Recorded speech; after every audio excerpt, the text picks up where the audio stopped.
Misaël, oui. Vraiment. Je savais que je pouvais compter sur toi. Merci. Mais moi, je veux pas qu'il vive ici. Lui, c'est pas mon père. Et Rebecca, c'est une vilaine sorcière. Attends, non, attends. Pedrito, écoute. Misaël est ton papa. Il veut te connaître. Savoir ce que tu aimes. Passer du temps avec toi. Ah, il est très doué pour jouer à la bagarre. Je préfère jouer à la bagarre avec toi, arrière-grand-papa. Oh, j'aimerais beaucoup. Mais la première fois, tu vas me casser en morceaux. Bon, alors, Pedrito, qu'en dis-tu? Tu peux lui donner une chance à ton papa. Oh, d'accord. Merci, Pedrito. Tu vois? Tu vas pouvoir rester avec ton fils, Misaël. Merci. Tu es adorable, Pedrito. Ça me fait énormément plaisir que tu aies accepté. Merci. Tu vas beaucoup compter dans cette maison. Nous serons tous très heureux. Merci. Mais ce n'est pas tout, mon petit bonhomme. J'ai encore une petite surprise pour toi que tu ne peux même pas imaginer. Quoi? Quelle surprise! Dis-le-moi, arrière-grand-papa! Alors, va dans la cuisine, c'est là que tu la trouveras. Allez, D'accord. va vite. J'y vais! Oui! Eh bien voilà, ça y est. Eh bien, quelle surprise. Qu'est-ce que tu mijotes? Eh bien, c'est une idée que Rebecca m'a soufflée au bureau. Et elle a raison de dire qu'il ne faut pas condamner quelqu'un sans lui accorder le plein bénéfice du doute. Où est-ce que tu veux en venir? Je sais qui est la mère de Pedrito, mon garçon. Tu sais que je ne suis pas d'accord, grand-père. S'il te plaît, écoute-le, Misaël. Rebecca. Écoute-le. Ton fils a besoin de sa maman. Personne ne peut remplacer l'amour d'une mère. C'est unique et irremplaçable. Ce ne serait pas juste de refuser cet amour à Pedrito. Surtout que lui, il l'attend depuis tellement d'années. D'accord. J'emmènerai mon fils chez cette femme pour qu'il la rencontre. Non, ce ne sera pas nécessaire.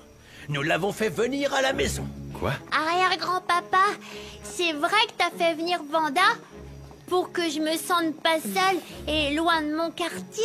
Oh, mon petit, l'idée...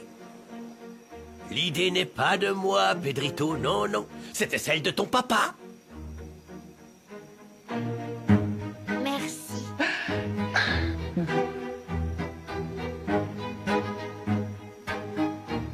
Mais que peut savoir Bruno sur cet emprunt?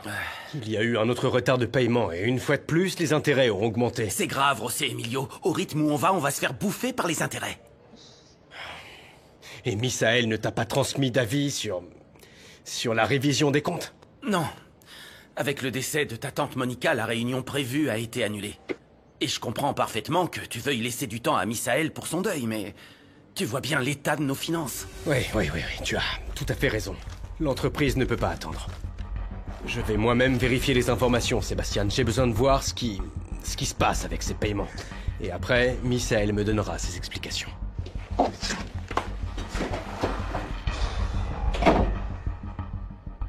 Petra, s'il te plaît, peux-tu indiquer à Vanda où elle va dormir? Et où va dormir Pedrito, bien sûr. Bien sûr que oui, Donnie, avec plaisir. Venez avec moi, s'il vous plaît. Oui, viens Vanda, je vais te montrer. Allez, viens.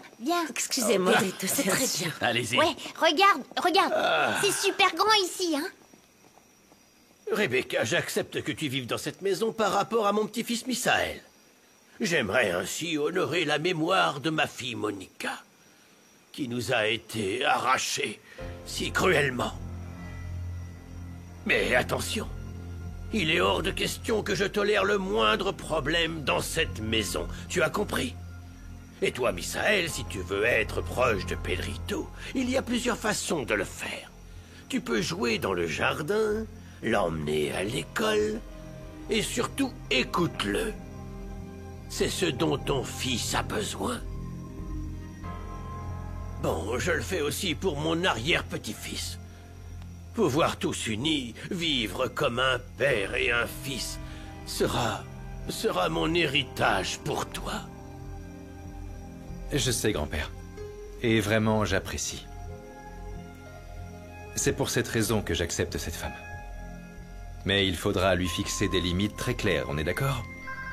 Non, grand-père, j'espère que cette femme saura bien se comporter. Dis donc, ça va, Misaël. Mais je le connais. Non, dis pas Quelle ça. manière de traiter la mère de ton fils. Écoute, commence par la respecter. Tu as compris? Mais grand-père, je sais d'où Allez, vient cette calme-toi. femme, enfin. Calme-toi. Non, c'est vrai. Misaël veut retrouver son fils. C'est ce qu'il fera. Calme-toi. Hein? Madame Christina, c'est votre fils José Emilio. Ah, merci beaucoup, Petra. Papa, bonne nuit. Je vais prendre l'appel dans ma chambre. Je suis fatiguée. Repose-toi. Et bonne nuit à tous. Vous pouvez vous installer dans la chambre d'amis. Ah, mon amour, Merci, je papa. vais aller aux toilettes. Quoi, Je les peux y toilettes? aller? Oui, bien sûr. Vas-y. Ne quitte pas. Attends une petite minute. Utilise la salle de bain de la chambre d'amis. Oui. Oui? Allons-y. Ah. Tu pourrais monter les valises dans la chambre d'amis, s'il te plaît? Bien sûr, Madame Christina. Allez, Rebecca. Je vais te montrer où c'est. Allô, chérie? Comment ça va? Bon, moi aussi je commence à avoir sommeil. Je vais aller me coucher. Bonne nuit. Misaël. On peut se parler un moment, s'il te plaît?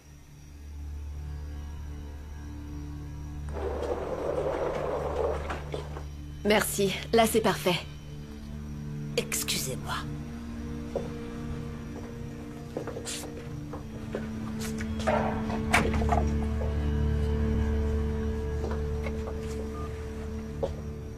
Oui, maman, notre trésorerie part dans les intérêts du prêt. Mais quelle aberration, vraiment. Et Misaël ne s'est rendu compte de rien. Je sais pas, c'est pour ça que j'ai besoin de ton aide. J'ai besoin d'accéder aux informations financières qui sont gérées par Misaël. Mon cousin n'a pas la tête à ça en ce moment et il est urgent de savoir ce qui se passe avec ses paiements. Bien sûr que oui, mon amour. Compte sur moi. Demain, je donnerai l'autorisation pour un nouveau mot de passe pour que tu puisses y accéder. Merci, maman. Je te laisse, je dois aller chercher Angélie. Bonne nuit. Chérie, attends. J'ai quelque chose d'important à te dire. Je ne veux pas que tu sois pris par surprise. Misaël et Rebecca ont emménagé dans la maison ce soir. Parce que grand-père pense que la meilleure chose pour Pedrito, c'est qu'il vive avec son père. Quoi? Cette menteuse est encore dans notre famille? Allez, Pedrito, ferme tes petits yeux pour t'endormir tout de suite. Vanda, tu peux me raconter l'histoire de la petite maman qui a promis à son fils de revenir un jour? Mais ferme tes mirettes pour t'endormir. Il était une fois une femme très pauvre. Elle a dû travailler très dur pour nourrir son petit bébé. Il était si petit, il venait à peine de naître. Elle voulait qu'il ne manque de rien. Et le bébé n'avait pas de papa? Son père ne connaissait pas son existence, mais ce n'était pas grave du tout.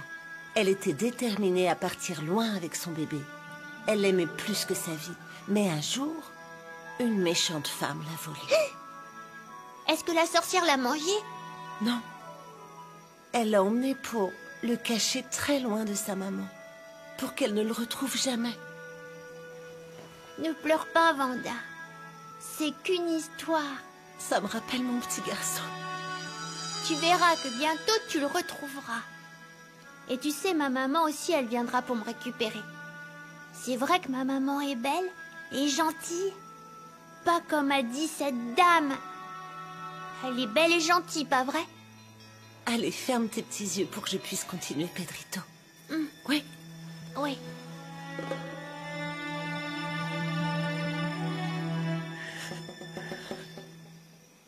Je suis désolé d'avoir dû te mentir, Misaël.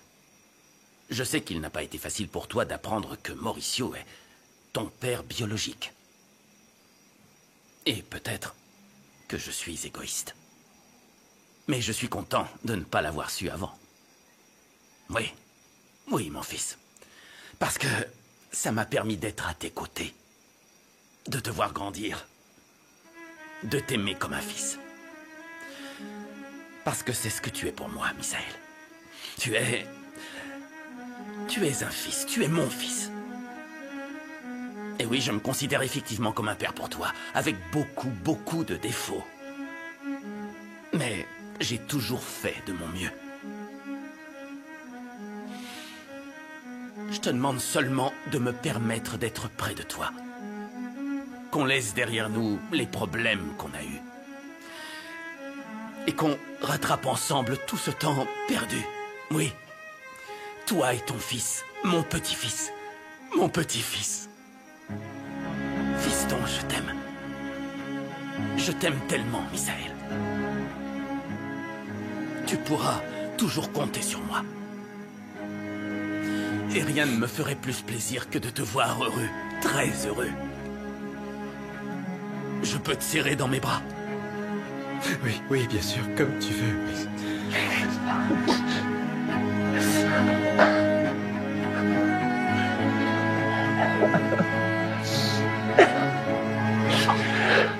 Je t'aime.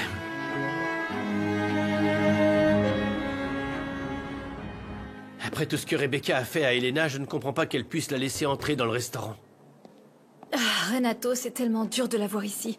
Même si les médecins affirment qu'elle est amnésique. Au fond de moi, je n'y crois pas. Non, non, moi non plus. Du tout. Tu sais, je suis très heureuse qu'on puisse à nouveau parler en tant qu'amis. Oui, avec la confiance qu'il y a toujours eu entre nous. Nous sommes amis. Et nous le resterons, Angélique. Je sais. José Emilio va bientôt arriver. Angélique, qu'est-ce qu'il y a? Mets ça ici.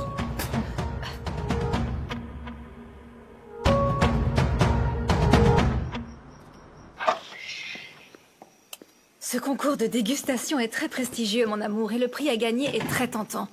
Je pense que nous avons une chance de le gagner, t'imagines? Oui, c'est super. Je vais prendre une douche.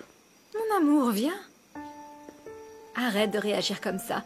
Je t'ai expliqué que j'ai eu un malaise et Renato n'a fait que me soutenir. Tu sais que j'adore te voir jaloux, mais quand tu prends cet air sérieux, je t'aime plus. Écoute, dans quelques jours, on va se marier. Viens. Et on attend notre premier enfant. Tu n'as aucune raison de douter de moi, ok? Regarde-moi, ok? Ok. Alors enlève cette tête-là. J'aime pas te voir comme ça. Oui, mais moi, j'aime pas te voir avec Renato. Chérie, je suis peut-être un peu stupide, mais je suis jaloux, Angélie. Jaloux. Vous étiez ensemble tous les deux. Tu as failli te marier avec lui. José Emilio. Ma chérie, je t'aime énormément. Mais je peux pas m'empêcher de ressentir ça. Mais... Et avant de commencer, j'ai toute confiance en toi. Mais pas en Renato. Il t'aime et... Maintenant que nous allons nous marier, il pourrait vouloir faire la même chose que j'ai essayé de faire quand il allait t'épouser. Empêcher ce mariage. Mon amour, rien ni personne ne pourra empêcher notre mariage, ok? Je t'aime, toi. Seulement toi, José Emilio, alors. Ne doute jamais, ok? Enlève cette tête-là. Enlève-la.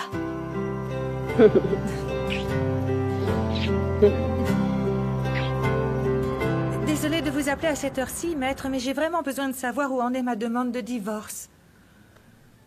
Je veux me séparer d'Iker le plus vite possible, peu importe ce que je dois verser comme pension alimentaire. Et je me fiche qu'il faille garder la voiture. Oui. Oui, maître. Je veux juste ne plus être sa femme. Merci, maître. Bonne soirée. Je vais te prouver que je n'ai pas besoin de toi, Iker. Maman, allez, tu viens? Oui, mon amour, j'arrive.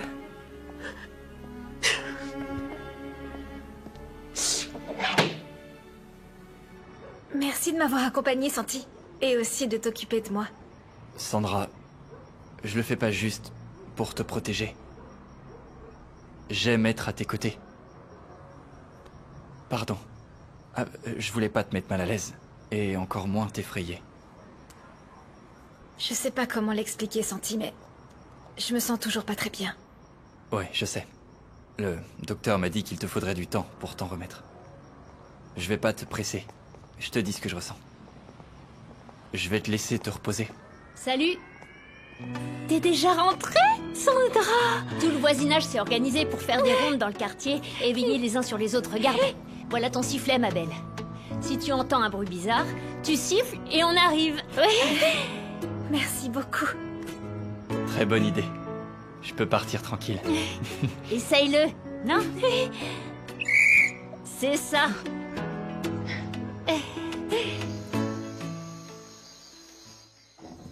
Chaque fois que je crois que Rebecca ne peut plus me surprendre, elle y arrive. Maman, comment elle fait ça?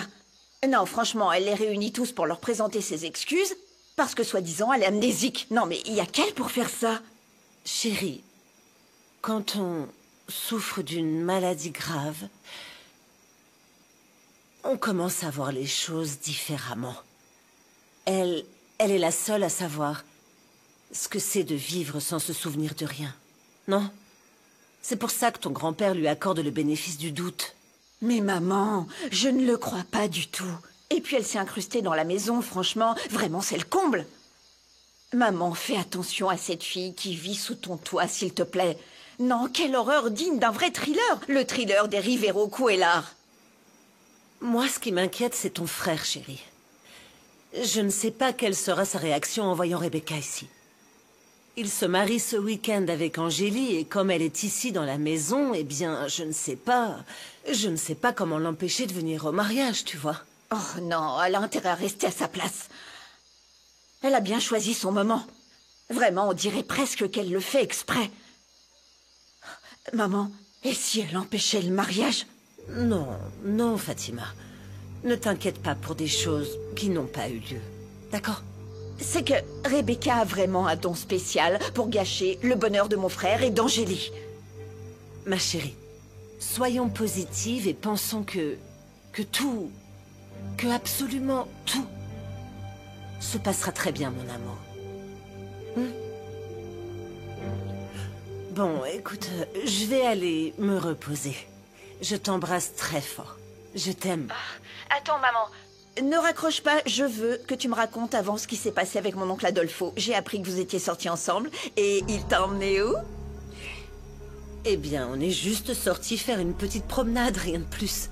Bon, si vous voulez garder ça secret, je comprends, mais en tout cas, ça me fait plaisir de vous voir retrouver l'amour que vous avez toujours eu l'un pour l'autre. Oh, comme c'est romantique. Oui. Et merci de toujours veiller sur moi, mon amour. Je t'aime. Repose-toi, hein? Au revoir, ma princesse.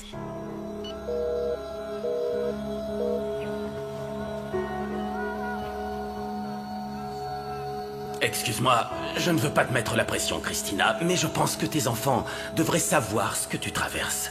Mon amour, je pense que ma mère me cache un truc. Enfin, je ne sais pas si c'est à cause de mon oncle Adolfo ou si c'est autre chose, mais elle n'en parle pas. Je la sens bizarre. Bizarre comment? Je sais pas, comme rêveuse, distraite, encore plus sensible. Tu vois, elle a même accepté que l'odieuse Rebecca vive là-bas. Et tu penses qu'elle est amoureuse? Voyons, mon amour, arrête de la surveiller, vraiment. J'aimerais juste savoir. Pour être franche, ils formeraient un beau couple. Espérons qu'il nous donne bientôt une bonne nouvelle. Je pensais pas que ma famille réagirait de cette manière, tu vois.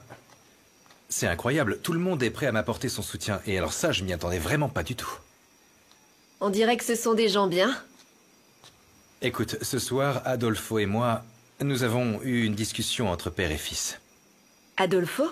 Oui. Pourquoi tu l'appelles Adolfo si c'est ton père? Parce qu'il n'est pas mon père biologique. Non, je suis le fils d'un imbécile qui s'appelle Mauricio Aranda. De Mauricio? Je le connais? Le mieux, c'est que tu t'en souviennes pas. Crois-moi. Inutile de parler de lui. Non, non, moi, je préfère 1000 fois être le fils d'Adolfo. Surtout maintenant que, je sais pas, je me sens bien plus lié à lui, très proche de lui. Je connais pas très bien ta famille, mais... j'ai l'impression que tu dois faire attention. Pourquoi ça? Tu te souviens des derniers mots de ta mère, juste avant de mourir? Ils vont essayer de tout te prendre, Misaël.